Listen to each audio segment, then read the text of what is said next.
In this demonstration, we'll cover adding and managing accounts. Remember, the point of funds transfer is to allow you to transfer money between accounts that you own at different financial institutions. The accounts that you have at your host financial institution will automatically pull through from internet banking over to funds transfer. That includes checking, savings, and potentially money market accounts as well. External accounts, though, must be added. So, as a brand new user, really before I even transfer money, I have to come here and add a new account. I can also do so from this menu and going to this accounts page. For now, we'll click this link, Add New Account. Notice in the account type list, again, we have checking, savings, money market accounts, as well as brokerage or investment accounts. So first, I'll briefly show you a brokerage account setup. Once you select brokerage, then you must come in here and select a particular brokerage where your account is held. So you have all of these options. Let's say I select Charles Schwab. The page will refresh with the required fields to add that particular account, including the account number, which it tells me is exactly 8 digits. I also am asked, can I write checks on the account, so that the funds transfer service knows if the account can be a from or a to account, meaning can it receive debits and credits or just credits only. And then I would put in the checking account number. But notice how the fields change if I select, say, Morgan Stanley. In that case, I just put in my Morgan Stanley checking account number. For our demonstration purposes, I'm going to add a checking account. An account nickname is optional. You can see this little icon here. It's just used to identify the account within funds transfer.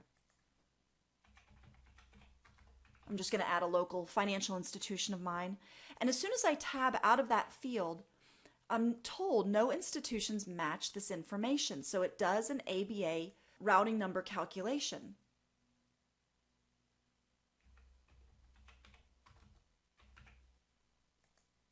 And then when I tab over to account number, it tells me I found a successful match of Asheville Savings Bank. Then I put in my account number, re-enter it. Now, at this point, if I click Add, I'm brought to potentially one of two screens. Now, just for a moment, turn your attention away from this page. You very well may have real-time verification available to you. So you can consult your quick help guide if you're following along with that for a screenshot. Real-time verification basically is presented first if it's an option, if funds transfer has the scripts written in order to collect online banking credentials for this financial institution. If that's available, I'm prompted to enter in my Asheville Savings Bank user ID and password for my online banking site, and I can activate the account immediately by putting in the correct credentials.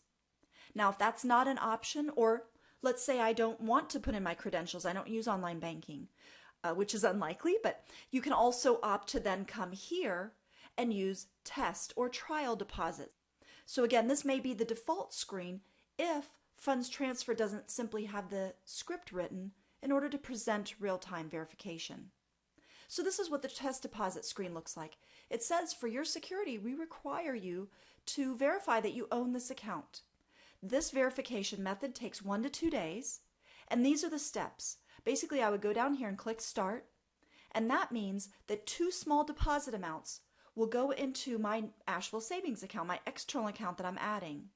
And then I basically have to wait. Step 2, in 1 to 2 business days, I'll log into that Asheville Savings account, identify the 2 small amounts in my transaction history, and then log back in here in order to complete verification.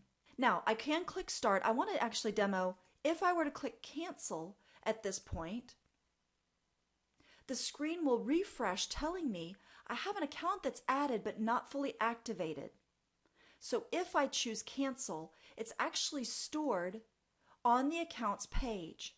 And this Accounts page is the same page as if I were to click Accounts here. And see this account that I have added, I can choose to activate now, which basically pulls back up the test deposit window. At this point, I reread the instructions and say, yes, I want to proceed, and I click Start. That is what actually initiates the trial deposits into my external account. And I'm told, log back in after the deposits have been credited to complete activation. Until then, this newly added account will not be available for transfer.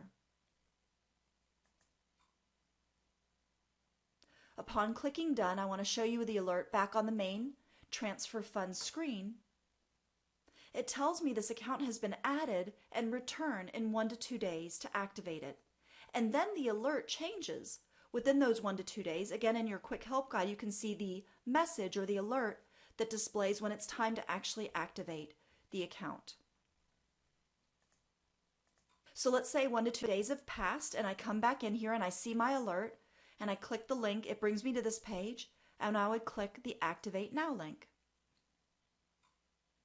This is where I actually enter in those deposit amounts. So let's say one was 17 cents and the other was 23. Once I click Activate, if the amounts are correct, now my account is fully set up and I can transfer money into or out of that account.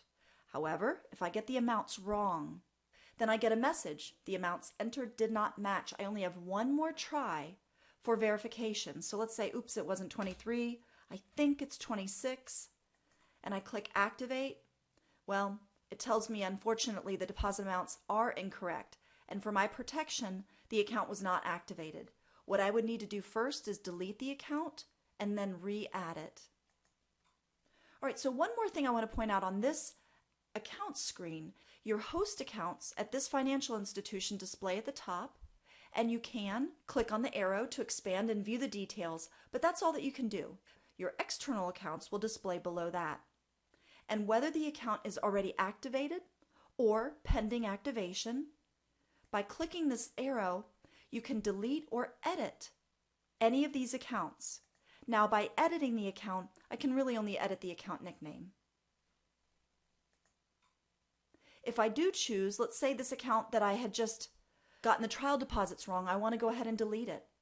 I can, again, delete any account, as long as it doesn't have transactions associated with it, by the way. It just pops up an "Are you sure?" message, and I say, yes, I do want to delete, and I get a confirmation message. All right, and that concludes our demo on managing and adding accounts.